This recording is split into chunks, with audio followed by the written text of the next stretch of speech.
Ah, bonjour, vous êtes là, vous êtes là. Ça y est, vous êtes là. Bon bah, on va reprendre donc cette histoire d'Audacity. On va reprendre où on en était la dernière fois. On va pouvoir procéder au découpage, au changement de l'enveloppe, faire des fondus enchaînés et... Allez, on y va. Reprenons donc où nous en étions la dernière fois. Voici le signal qui a été donc traité. On a vu l'automatisation, et le marquage. Maintenant, on va pouvoir faire des manipulations directement sur la bande son. Pour des raisons quelconques, on n'a peut-être besoin d'enlever certaines parties. Je vais donc ici vous exposer les différents outils. Le premier outil, c'est celui-ci, en forme de i, qui est un outil de sélection. Il permet, comme son nom l'indique, de sélectionner des zones et de lancer la zone. Un petit enregistrement rapide dans Audacity. Voilà, en cliquant ici sur la barre de temps, vous voyez. Donc on peut sélectionner cette zone ou alors sélectionner une zone plus courte ou plus longue en appuyant sur le bouton Shift, souvenez-vous.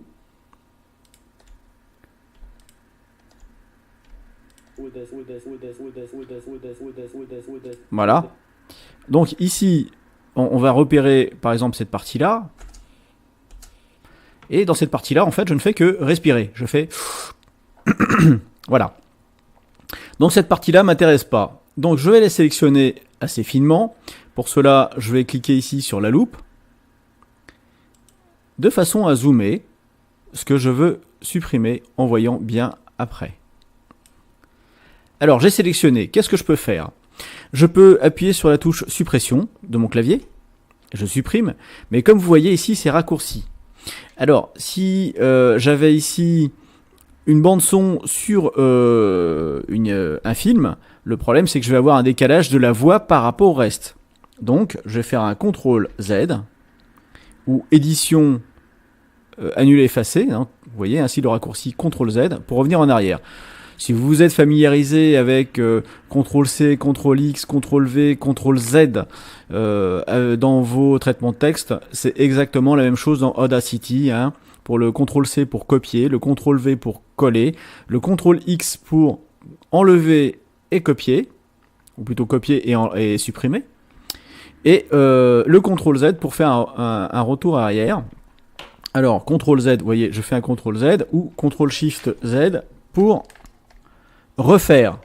Donc, CTRL-Z, je défais. CTRL-SHIFT-Z, je refais. Bon, on va pas aller plus loin. Donc ici, cette bande-là, moi je veux conserver exactement le même temps. Qu'est-ce que je peux faire? Eh bien, je vais aller dans Piste et je vais aller... dans Générer, pas dans Piste, dans Générer, Audacity, et je vais mettre un silence. Donc vous allez voir que ici, à la place, je vais avoir, on me propose ici, donc par défaut, c'est la sélection, donc je fais OK. Et je vais avoir un silence. Voilà une façon de traiter le signal pour enlever les E, les A, tout en conservant, sans se prendre la tête, en conservant le marquage et en respectant le temps de bande. Deuxième chose, on peut maintenant faire des fondus en ouverture. Ici, si j'écoute, voilà, on peut écouter un peu plus longtemps.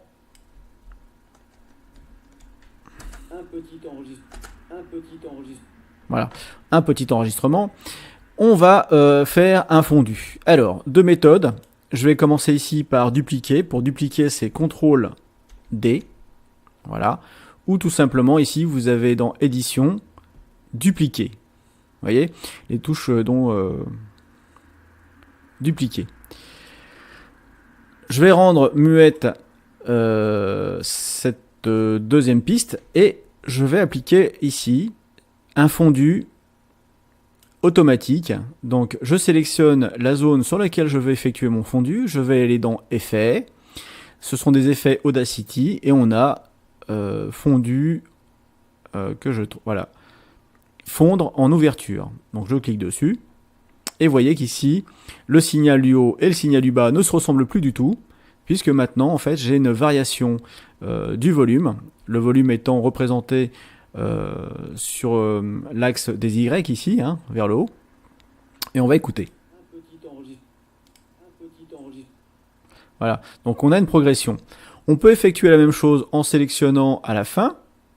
Alors, pour la voix, ça ne porte pas grand intérêt, mais ça peut être intéressant si vous avez de la musique. Alors, on va dans Effets, Audacity, et on va aller dans Fondu en fermeture. Voilà. On voit bien qu'ici, il y a eu un changement. Voilà. On a ici maintenant un fondu. Imaginons maintenant, ici, je veux couper cette partie-là. Donc là, on n'est plus du tout dans la conservation de ce signal, hein. Voilà, ici, je vais couper cette partie-là. Donc pour ça, je vais tout simplement sélectionner ici et aller dans le ciseau.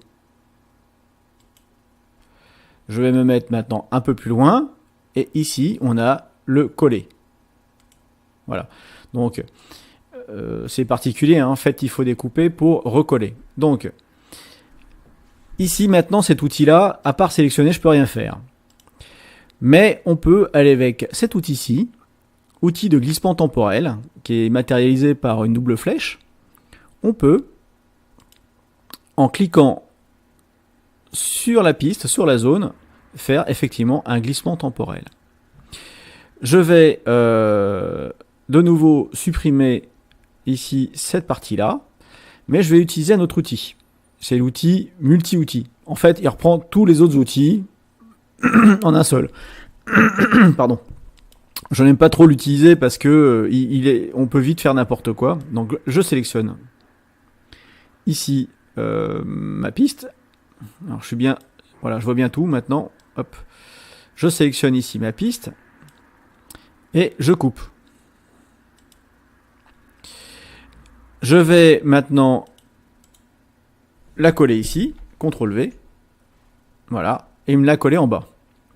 Alors bon, là ça m'arrange pas, j'ai la piste témoin que je vais réduire, je vais la mettre au-dessus.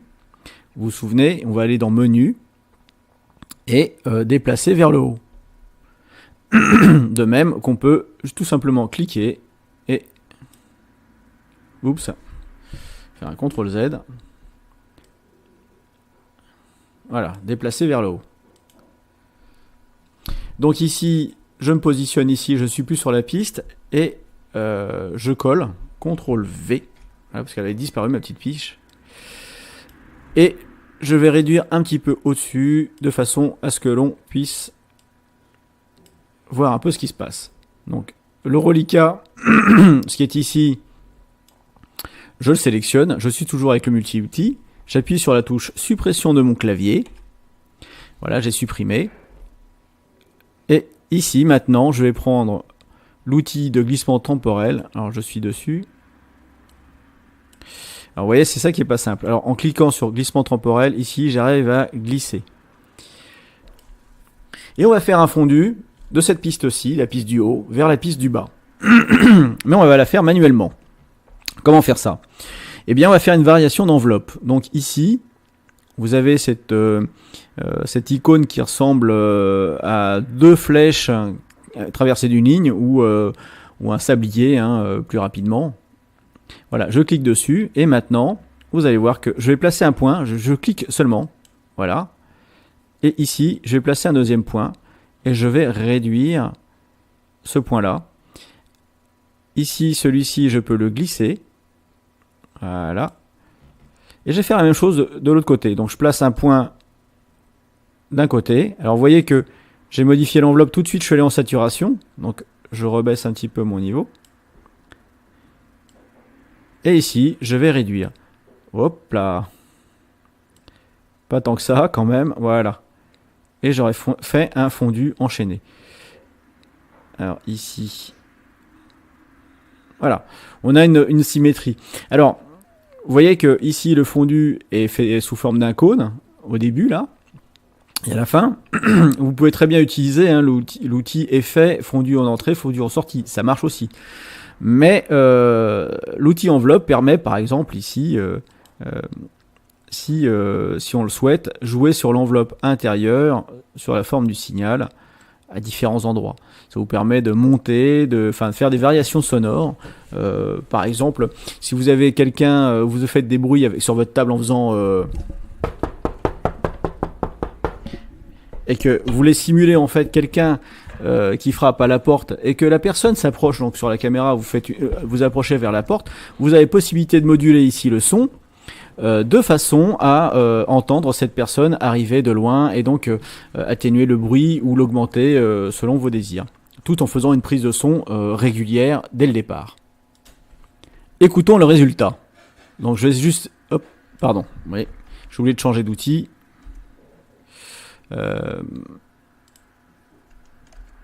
Voilà, je fais un CTRL Z. Donc ici, maintenant, j'ai sélectionné le début de cette bande. Ah oui, tiens, quelque chose dont je voulais vous parler.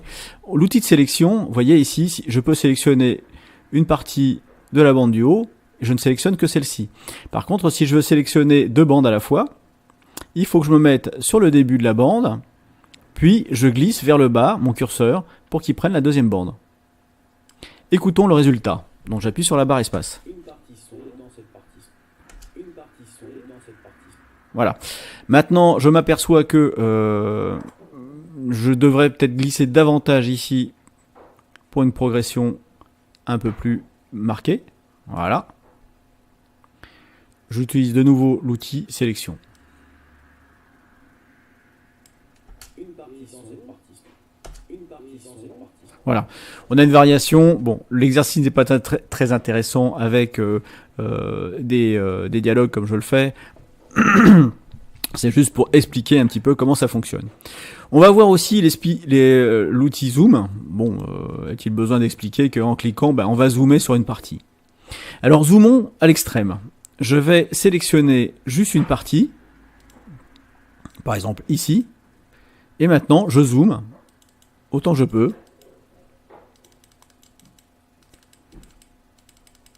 Voilà, on arrive à un moment, donc j'appuie sur Shift, vous vous souvenez, Shift, je vais dézoomer. Hein. Shift, on fait l'inverse de ce qu'on fait avec en cliquant ou en contrôle.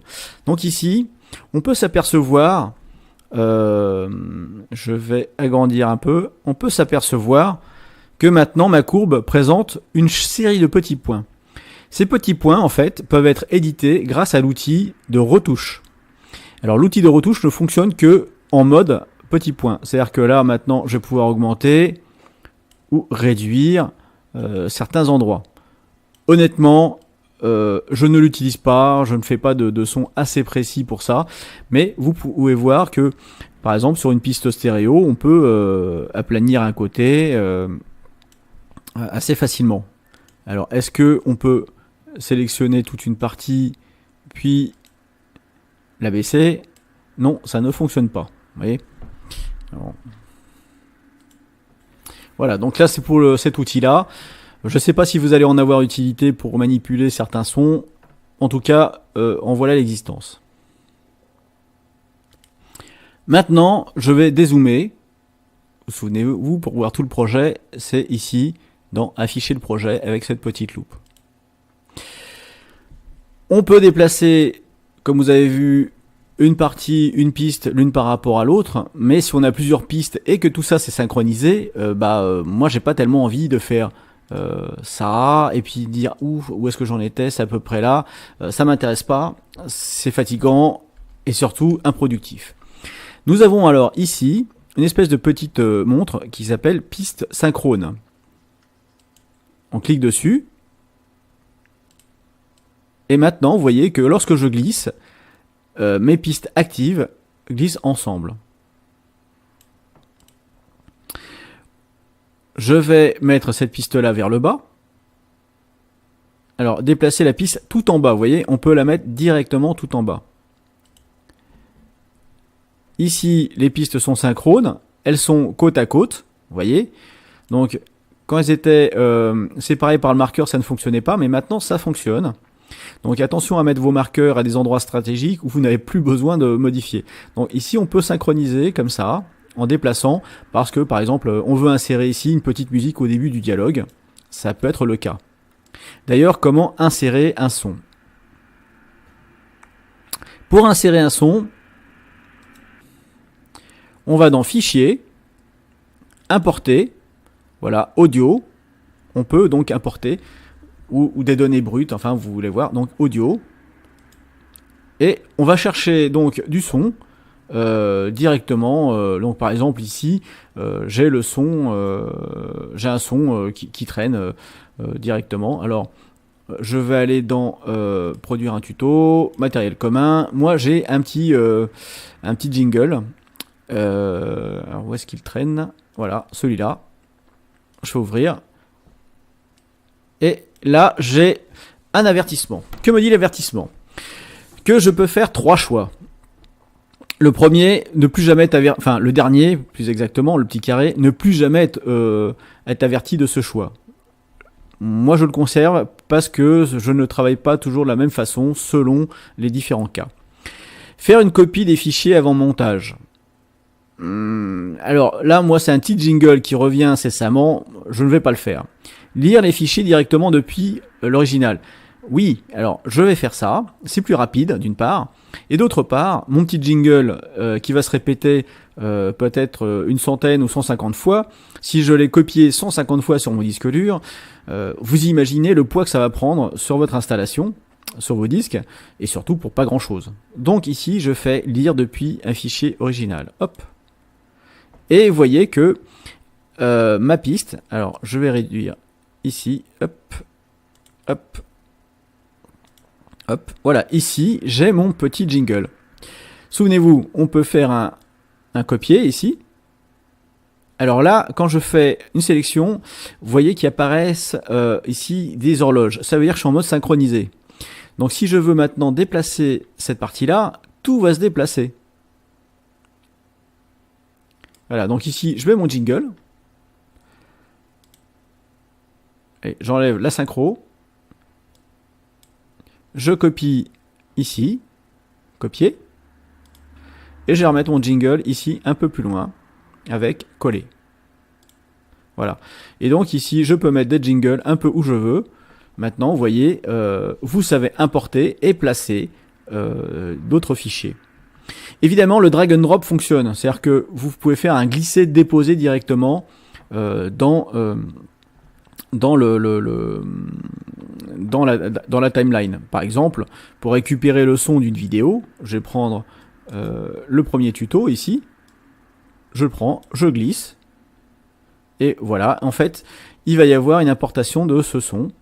Uniquement du son, pas de l'image. Attention. Voilà. L'accélération du temps et sa magie fait que maintenant, on a ici la bande son qui a été importée. Bon, on a travaillé, mais comment est-ce qu'on fait pour enregistrer? Eh bien, pour enregistrer un projet, on va faire Fichier, Enregistrer le projet. Alors moi, comme c'est un projet que j'avais déjà, ici, il existe déjà. Donc ici, on propose déjà une chose. C'est-à-dire que pour enregistrer mon projet et pouvoir le transmettre à quelqu'un, on me propose de copier les fichiers sélectionnés, c'est-à-dire ce que j'ai importé, là, le petit jingle de tout à l'heure. Donc, on peut demander à ce qu'on nous pose toujours la question. Donc, comment est-ce qu'on peut faire? On allume l'enregistrement, on dit non, surtout pas ça. Copier tout, c'est plus sûr, ou enregistrer sans copier. Comme je vous ai dit, moi je ne tiens pas à avoir une redondance de ce fichier sur mon ordinateur, donc je fais enregistrer sans copier. Mais ça, c'est parce que j'avais déjà enregistré mon projet. Lorsqu'on a un nouveau projet,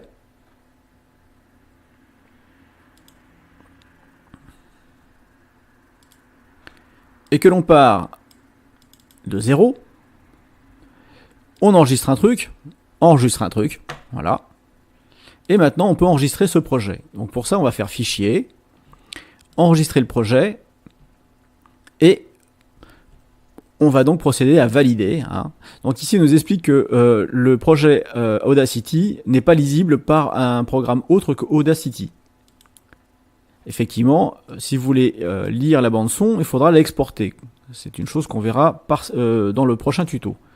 Donc, pour l'exportation, eh bien, tout simplement, moi je vais dans Produire un tuto, 6, la bande son, le 4, et je fais ici Exemple.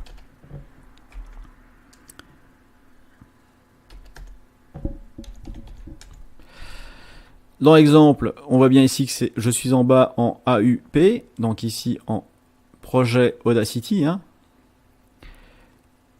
J'enregistre. Et maintenant, on va voir ce qui se passe derrière. Ici, dans mon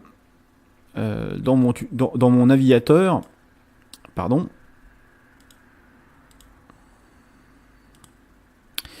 dans mon navigateur, on va pouvoir voir sur l'endroit où j'ai enregistré un fichier exemple.aup et surtout un exemple underscore data. Audacity va stocker, donc ici c'est juste un fichier texte, et il va stocker les sessions dans des sous-répertoires, alors absolument incompréhensible pour moi et pour tout autre programme, puisqu'en fait c'est une structure propre à Audacity. Je vais ajouter une piste ici. Donc souvenez-vous que si je clique ici sur enregistrer et que je rajoute une piste, ça va nous rajouter une piste. Et je fais soit CTRL S pour enregistrer, soit fichier et enregistrer le projet. Vous voyez que ici vous avez CTRL S pour enregistrer le projet. Que s'est-il passé au niveau de notre répertoire? J'ai fait un petit F5 pour rafraîchir. Donc ici, déjà ça a pris un peu plus de volume, il y a eu quelques données décrites supplémentaires. Et ici, on va avoir de nouveau de nouvelles informations qui vont être écrites. Je ferme Audacity. Pour ouvrir le projet Audacity maintenant, sur mon répertoire, je vais avoir donc exemple, qui est le nom de mon projet, .aup. Je double-clique dessus et automatiquement Audacity se lance avec un message d'avertissement. Alors il se lance sur le répertoire et ici j'ai de nouveau de nouveau mon projet. Je vais appuyer sur Shift enregistrer et je continue l'enregistrement ici, donc une nouvelle session. Stop. Fichier, enregistrer le projet. Vous voyez que ce coup-ci il n'est pas grisé parce que je n'ai pas fait CTRL S. Alors CTRL S est commun à beaucoup de logiciels sous Linux.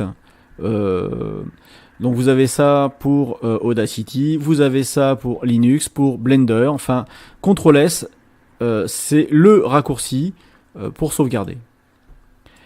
Ici, dans mon exemple .aup maintenant, je vais avoir toujours le même répertoire. Mais au fur et à mesure, vous voyez qu'ici, il me rajoute des petits morceaux. Toujours des petits morceaux qui vont être ajoutés à des heures différentes. Donc ici, vous voyez l'heure d'enregistrement. Alors, pour nous, je dirais que c'est pas très important de le savoir, ce qui est fait, comment c'est fait. Ce qui est important, c'est de savoir que lorsque vous enregistrez, prenez le temps d'enregistrer ici votre exemple.aup, enfin votre nom de fichier, et d'emporter toujours, de zipper toujours l'exemple, le fichier qui suit. Et si vous devez le mettre sur un autre ordinateur, pensez aussi à bien inclure dans le projet tous les fichiers sons qui vont avec.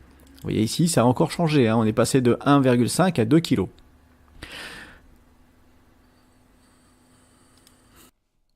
Alors, cette vidéo touche à sa fin pour ce sujet-là. Dans la prochaine vidéo, on en terminera avec Audacity.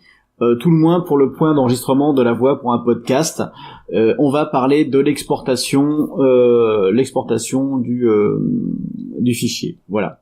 Donc je vous dis à bientôt pour l'exportation du fichier. On en aura fini avec Audacity. Je reviendrai peut-être plus tard, ultérieurement, en dehors des tutos, pour des petites astuces rigolotes à faire avec Audacity, telles que la modification de la vitesse de la voix, etc.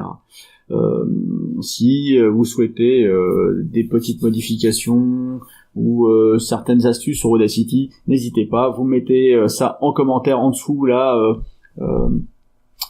sous cette vidéo. Alors un petit pouce bleu et puis ma foi, si vous n'êtes pas abonné, abonnez-vous parce que je parle d'un tas de choses sur cette chaîne. Ça va de la cuisine aux petites balades photos en passant par, voyez, le traitement du signal. Bye bye.